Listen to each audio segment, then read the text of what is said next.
In the previous episode, I talked about building a nickel metal hydride charger, which can be as simple as a resistor or as complicated as a negative delta V, delta T cell balancing, Wi-Fi enabled solar supercharger with 3D printed carbon nanotube laser sharks, I guess.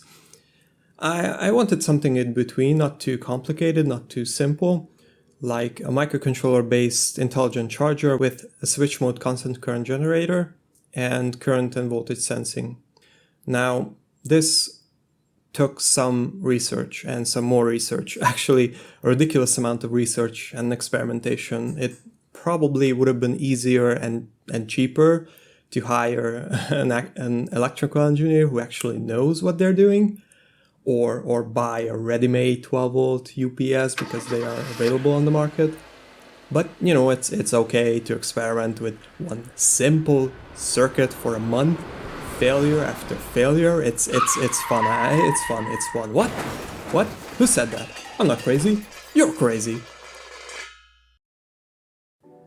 So this is the circuit I came up with. I'm going to start with a block level explanation. So we have the input section, goes into the charge controller that charges the battery, and the battery output can be switched on or off depending on the battery health. So we also have a logic supply which supplies 3.3 volts for the microcontroller. The microcontroller controls the output, the charge control, and gets information from the battery like voltage, temperature. We have a current amplifier. Also, we have the input voltage here. So let's start with the input. We have 12 volts in, and we have an input voltage sense here, which is just a voltage divider. And you see here that it's connected directly to the input. Well, my thought is that if the input power goes away, then we have a much faster information of that by measuring before this diode. Next up we have a charge control, which is just a very simple step-up current generator. Well, actually this is a step-up converter, and the constant current will be regulated by the microcontroller. Now, to be honest, I have no idea what I'm doing here.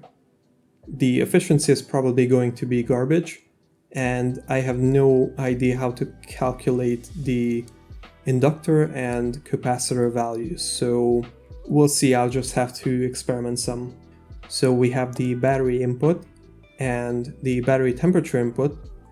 From here we have a very low shunt resistor to measure the battery current. I wanted to use a high side current measurement IC, but I only had one that is unidirectional. And since we have discharge and charging, I would have needed a bidirectional current sensing IC. The battery temperature is a very simple NTC thermistor, which only needs a pull-up resistor, and this makes a voltage divider. The output here is just a MOSFET, and there's a diode here to prevent reverse current if something goes wrong. These other components need to switch this MOSFET because we need a high side switching for this P-channel MOSFET. Since this voltage here has to swing between the battery voltage and close to ground, we can't connect it directly to the microcontroller because the battery voltage can go up to 18 volts max charge. So we need a level conversion. Moving along to the logic supply, this is just a very simple low dropout 3.3 volt linear regulator because the microcontroller doesn't need that much power.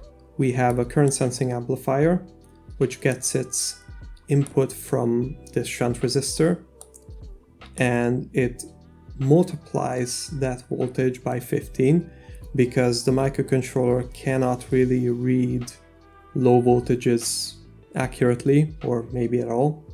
So this helps with the battery current measurement.